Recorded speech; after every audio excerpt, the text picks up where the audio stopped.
और अभी भारत में तो पत्नियों का बड़ा ट्रेंड चल रहा है, एक से एक खतरनाक नीले ड्रम वाली देवियां निकल रही हैं। तुमने सुना नहीं भारत की न्यूज़ों को? अभी कल नई खबर आई, सोनम, देखो तो तुम कहानियां।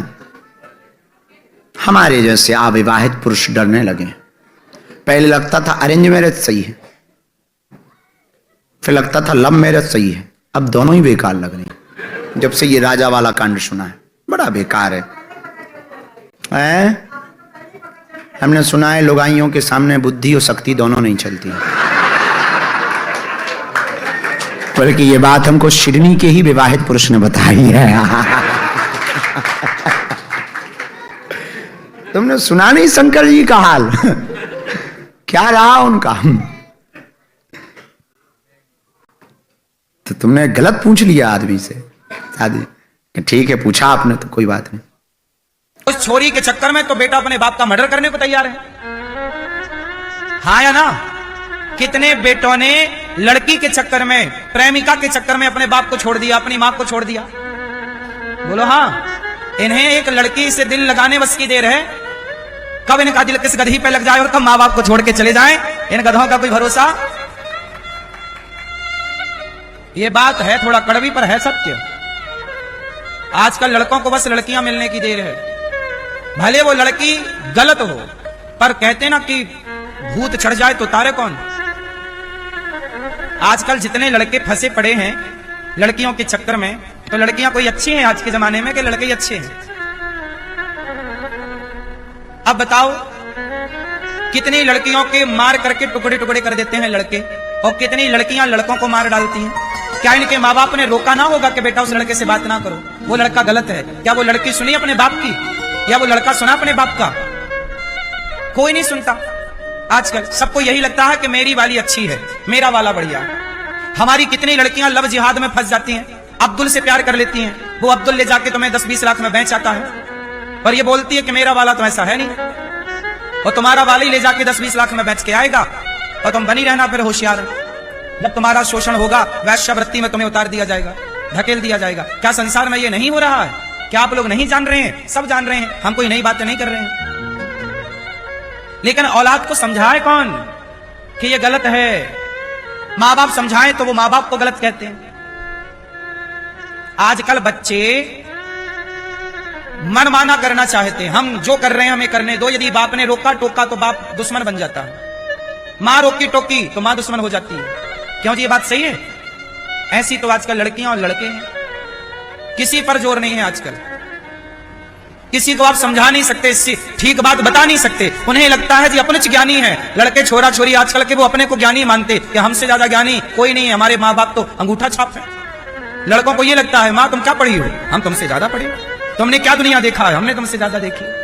और यही लड़के जाओ बंबई में जाओ, समुद्र के किनारे हजारों लड़का लड़की शाम को 6 बजते ही वो मधुमक्खी की तरह चिपके बैठे हैं। ये क्या कर रहे हैं? पीएचडी कर रहे हैं, पढ़ने गए हैं। ये वही बच्चे हैं जो अपने माँ बाप को बेवकूफ समझते हैं, और खुद किसी लड़की के साथ किसी लड़के के साथ फंसे पड़े हैं, और वो इसे सही कहते हैं कि इसमें गलत क्या है। आज के लड़के कहते हैं इसमें गलत क्या है? भाई तुम्हारी बहन किसी और लड़के के साथ ऐसे चिपक के बैठ जाए, फिर तुम कहना कि इसमें गलत क्या है? तुम कह सकते हो इसमें कि गलत क्या है? तुम्हारी बहन किसी लड़के के साथ बैठी है चिपक के, तुम भाई हो, तुम देख रहे हो, तो तुमसे कहा जाए यार इसमें गलत क्या है? और तुम दूसरी की लड़की के साथ बहन के साथ बैठे हो, तब तुम्हें लगता है सही है। खुद की बहन के साथ कोई बैठा तो गलत है, और तुम किसी और की बहन के साथ बैठो तो सही है। वाह, ऐसा न्याय करते हैं लड़के आजकल, हाँ या ना? ये बात सही है कि गलत है? इसलिए हम आपसे यही कहेंगे कि आप अपने बच्चों को संस्कारवान बनाओ, केवल शिक्षित ना करो।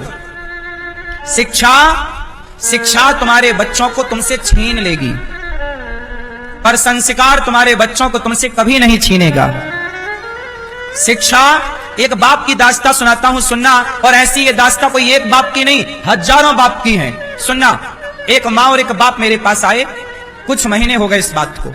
माँ बाप आए, बोले गुरुजी हमारी एक बेटी है, सिर्फ एक, कोई बेटा नहीं, कोई दूसरा बेटी नहीं, एक बेटी है। हमें लगा कि हम अपनी बेटी को, एक ही बेटी है तो खूब पढ़ाएं। हमने अपनी बेटी को पढ़ने के लिए ऑस्ट्रेलिया भेज दिया। वहां पढ़ने तो गई, पर एक मुस्लिम लड़के से वो प्यार करने लग गई। कोई आजकल तो हर देश में लव जिहाद का खेल है, फंसाने को लड़कियां हैं, फंस जाती हैं, लड़के ने फंसा लिया। अब वो मां रो रही कि मेरी बेटी मेरे से बात तक नहीं करती। तो मैंने कहा ऑस्ट्रेलिया जाओ।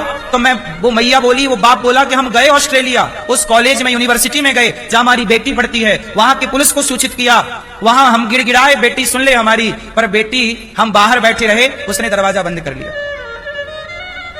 जब हमारी बेटी ही हमें पहचानने से मना कर रही है, पुलिस को लेके गए, तो पुलिस बोली कि जब तुम्हारी बेटी और वो लड़का तैयार है तो हम क्या कर सकते हैं। लड़की मना कर रही है कि हम नहीं जानते बुड्ढा बुड्ढी को। सोचिए माँ बाप के लिए वो बेचारे ऑस्ट्रेलिया से रोते रोते आ गए। क्या बेटियों के लिए सपना देखना क्या गलत है? क्या उनके उज्जवल भविष्य की कामना करना क्या ये माँ बाप की गलती है? अब कौन समझाए? फिर वो बेटी चली ही गई, मनमाना किया माँ बाप। रोते रहो तुम, रोती रहो। कहां दिखाई पड़ता है आंसू, कहां दर्द दिखता है? जिसके पैरों में बीमारी फटी ही नहीं, वो पीर पराई क्या जाने। पर जिसने बेटी को जन्म दिया ही नहीं, अभी लड़की हो ना, जब तुम किसी लड़की की मां बनोगी तब जानोगी कि बेटी क्या होती है। अभी तुम नहीं जान सकती हो। कुछ चीजें, कुछ ज्ञान समय के पहले नहीं आता। बात समझो, जो जवान लड़के हैं, 20-25 साल के लड़का लड़की, ये कितना भी पढ़ लें, पर ये बच्चे उस ज्ञान को नहीं समझ पाएंगे जो ज्ञान एक माँ बाप को हो जाता है। माँ बाप की फीलिंग बेटा कभी नहीं समझ सकता, कब तक? जब तक वो खुद बाप नहीं बनता। लड़की माँ बाप की भावनाओं को तब तक नहीं समझ सकती जब तक वो स्वयं एक लड़की की मां ना बन जाए। कुछ ज्ञान समय के पहले नहीं आता। कहावत हमारे यहाँ कहते हैं कि जस जस भीगे कामरी तस तस भारी होए। कंबल को जितना गीला करो उतना भारी होता है, उसका उतना वजन बढ़ता है। कंबल जितना सूखा होगा उतना हल्का होगा, जितना गीला होगा उतना भारी होगी। उम्र जितनी ज्यादा होगी, सबके लिए बातें नहीं है, लेकिन उम्र जैसे बढ़ती है तजुर्बा भी बढ़ता है। उम्र के साथ तजुर्बा आता है, हाँ या ना? इसलिए अब जो तजुर्बा माँ बाप को है वो बच्चों को नहीं है, और जो तजुर्बा बच्चों को है वो माँ बाप वहां से गुजर चुके हैं। क्योंकि चौराहा तो जवानी का सबको ही पार करना है। आपने भी जवानी का चौराहा पार किया, हमने भी जवानी का चौराहा पार किया, और चौराहा पार करके अब आप लोग आगे बढ़ गए। आने वाली पीढ़ी उसी चौराहे में उलझ गई कि जाए किस तरफ। जवानी होती है अंधी, बुढ़ापा होता है लंगड़ा। बूढ़ा कैसा होता है? लाठी लेके चलता है, लंगड़ा। और जवानी कैसी? जवानी अंधी होती है। जवान लड़का लड़कियों को सूझता नहीं है कि क्या सही है और क्या, वो गलत को सही मान लेती, इसलिए जवानी अंधी है। और जवानी को संभाल लिया जिसने, वो अपनी जवानी और बुढ़ापा दोनों मौज करेगा। इंदौर के रहने वाले राजा रघुवंशी और सोनम रघुवंशी दोनों का विवाह 1 महीने पहले हुआ। सब ठीक था, लग रहा था कोई दिक्कत नहीं है, सब बढ़िया चल रहा था। ध्यान से सुनिएगा। 1 महीने के भीतर में पत्नी ने प्लान बनाया कि हम मेघालय घूमने जाएंगे। यद्यपि सास ने मना किया कि मत जाओ, लेकिन पत्नी के सामने बेचारा पति हार गया। क्या करता वो? टिकट सोनम ने करा लिया। घटना सुनो आप, शायद आपने मीडिया में भी देखा होगा। टिकट करा लिया। सास कहती रही कि गहने लेकर मत जाना बेटे से, सोने चांदी जो भी वो मिला था सब बोले ये सब लेके मत जाना। लेकिन पत्नी ने जिद करके मना लिया कि सोना वगैरह जो भी आभूषण है सब लेके चलो। चलो गए, घूमने गए, और 4 दिन बाद वहां से लापता हो गए दोनों। पुलिस जुट गई खोजने के लिए कि दोनों कहां गए। 7 दिन बाद एक खाई में पति की लाश मिलती है, सिर कटा हुआ है, सिर पर चोट है, कई बार प्रहार किया गया है, खाई में सड़ी हुई लाश मिली। लेकिन पत्नी अब भी गायब थी। संशय बना हुआ था किसी ने किडनैप कर लिया, कोई उठा ले गया, पर लोगों को क्या पता था, जिसको वो बेचारी समझ रहे हैं उसी बेचारी ने अपने पति का चारा बना के उसे ही ग्रस लिया है। पुलिस वहां खोज में लगी है, और 10-12 शायद 14 दिन बाद वो गाजीपुर में मिली, एक होटल के बगल में, एक ढाबे के बगल में, और ये कहती हुई मिली कि मुझे कुछ नहीं पता क्या हो गया, मैं यहाँ कैसे पहुंच गई। अब प्रशासन का ये कहना है कि इसने ही अपने पति को षड्यंत्र करके मरवाया है। अब वो क्या कह रहे हैं या घटना क्या घटी वो तो बाद की बात है। मैं आपसे एक बात पूछना चाहता हूँ इस घटना के बारे में। बालक मारा गया। अब वो बहू जो है वो लौट के आई। अब आप बताइए, एक गलती से कितने परिवार बर्बाद हुए? 2 परिवार बर्बाद हुए। अभी लोग लगे हुए हैं जानने में कि घटना घटी कैसे। कल को अगर ये सिद्ध हो जाता है कि उस लड़की ने ही अपने पति का वध करवाया है तो उसको क्या मिलेगा? उसके परिवार के लोग गली में मोहल्ले में सिर उठा के जी नहीं पाएंगे। वो तो कारागार में होगी, जेल में होगी, पर उसके माँ का क्या होगा, पिता का क्या होगा, भाई का क्या होगा? जब भी वो गली मोहल्ले में निकलेंगे तो सिर नीचे करके जाएंगे, सिर नीचे करके आएंगे। और फिर उस परिवार का क्या जिस परिवार का बालक छिन गया, उस माँ का क्या जिसका बेटा मारा गया, उस बहन का क्या जिसका भाई मारा गया। मैं नहीं जानता गलती किसकी है, जो प्रशासन कहेगी, जो मीडिया के लोग कहेंगे वही मान्य होगा, पर अभी तक तो यही कहा जा रहा है कि उस लड़की ने ही षड्यंत्र करके अपने पति को मरवाया। घटना चाहे जो, पर आप जरा इसको बड़ी गूढ़ता के साथ समझिए। वो महिला तो एक सलाखों के पीछे होगी, पर राजू की आत्मा उससे चीख चीख करके यह पूछ रही होगी कि तुम्हारी क्या गलती थी। केवल इतनी सी गलती थी कि माँ की बात को मानकर विवाह किया, केवल इतनी सी गलती थी कि पत्नी की बात को मान करके घूमने मेघालय चले गए, केवल इतनी सी गलती थी कि उस लड़की के साथ उसने 7 फेरे ले लिए। उसे नहीं पता था कि जिस शादी के बंधन में वो बंधने जा रहा है वो कोई शादी का बंधन नहीं है, वो तो उसके मौत का बंधन है जो उसके घर परिवार को उजाड़ करके रख देगा। उसे नहीं पता था कि मुस्कुराते हुए जिस पत्नी के मांग में वो सिंदूर भर रहा है, वो मांग में सिंदूर नहीं भरा जा रहा, सिंदूर के नाम पर तुम्हारे मृत्यु का तिलक किया जा रहा है। उसे नहीं पता था ये, पर घटना घट गई। मैं मूल में जाऊं, घटना क्यों घटी, ये कथा सुनाने का उद्देश्य मेरा आपको क्यों है। मैं तो शिव महापुराण कथा करने बैठा हूं, जगत के प्रपंच से मुझे क्या लेना देना। लेकिन मैं ये बात आपको इसलिए कह रहा हूं कि आज जो घटना उस परिवार में घटी, कल को कहीं हमारे आपके परिवार में न घट जाए, इसलिए मैं आपको सावधान कर रहा हूं। अरे भाई, तुम्हें नहीं पसंद था तो तलाक ले लेती, तुम्हें नहीं पसंद था तो लड़के झगड़ के शादी के लिए मना कर देती, कह देती हमें पसंद नहीं है रिश्ता। पहले तो विवाह किया, दूसरे षड्यंत्र किया, तीसरे ऐसे स्थान पर ले जाके मारा जहां कोई पकड़ ही ना पाए। और जब प्रशासनिक टीम बैठी तो गाजीपुर कैसे आ गई और कहती मुझे तो कुछ पता ही नहीं है। खैर कुछ भी हो, घटना क्यों घटी ये सोचिए।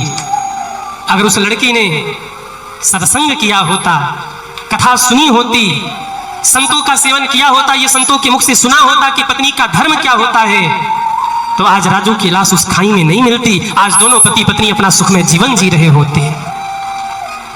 लेकिन गलती बस यहां से हो गई कि माँ बाप ने पढ़ाया लिखाया तो, पर उन्हें संस्कार नहीं दिया। माता पिता ने पढ़ाया लिखाया तो, पर उन्हें सत्संग से नहीं जोड़ा। यहाँ जितने माँ बाप बैठे हैं इस घटना को देख करके, और ये एक घटना नहीं है, पिछले कुछ महीनों से 10 घटनाएं मीडिया में ऐसी आई हैं, हमारे पत्रकार बंधु लोग बैठे हैं, 10 सूचना ऐसी आई हैं कि पत्नी ने कहीं ड्रम में पैक कर दिया, कहीं चाय पिला के जहर पिला के मार दिया, कहीं छत से धक्का दे दिया, कहीं पहाड़ी से मार के गिरा दिया। ये 10 घटनाएं आई हैं। क्यों घट रही ये घटनाएं? क्योंकि हम जीवन जीने के लिए सुख सुविधा का उपयोग कर रहे हैं। उपासकों की जो संसार में जीवन धारण करके प्रियालाल के गुण गाकर जीते हैं, उनका जीवन ही है भगवत चर्चा सुनना, भगवत चर्चा करना, भगवत नाम जप करना, भगवत सेवा। तो उनके नेत्रों में प्रियालाल प्रकाशित हो जाते हैं। जुगल जस गाए गाए जी जय।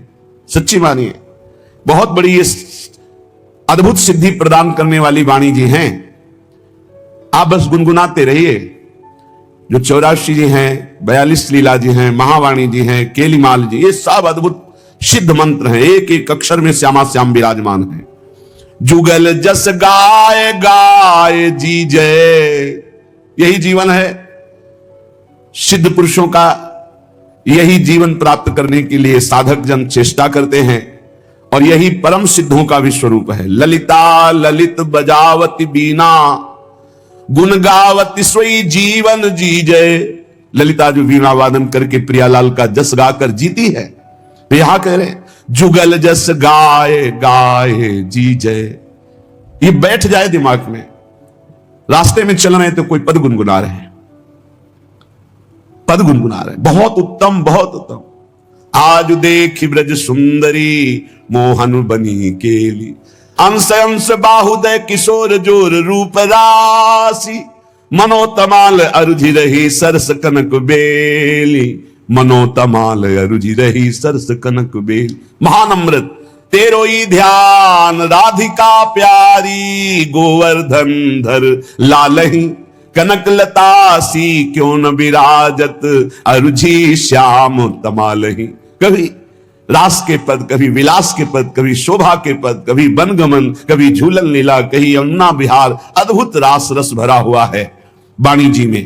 तो जुगल जस गाए गाए जी जय, बहुत अमृत। मान लो बात, इन पदों को कंठ में विराजमान कर लो, कभी यमदूत की फांसी नहीं लगेगी कंठ में। एक भी पद याद कर लो, प्रियालाल की प्राप्ति कराने में समर्थ है, कोई एक पद याद कर लो, कैसे अमृत है ये पद, कैसे अमृत है जब एकांत में इनका चिंतन होता है। महान रस से भरे हुए है।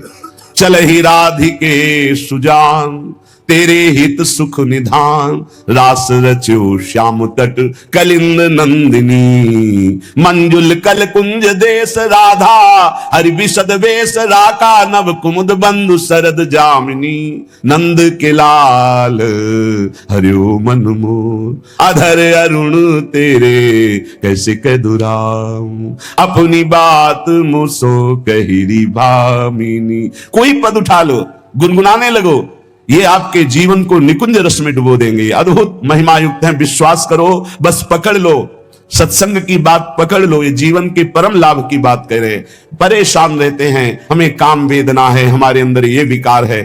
आप चतुरासी जी को अपना जीवन हार बना लीजिए, फिर आपका हारना बंद हो जाएगा, आप जीत जाएंगे। भाव जल निधि को नाव, इस भव समुद्र से पार होने के लिए नौका है। चतुरासी जी गा रहे, कभी 84 लाख योनियों में तुम्हारा जन्म नहीं होगा, छुट्टी 84 भ्रमंते निरख जुगल किशोर।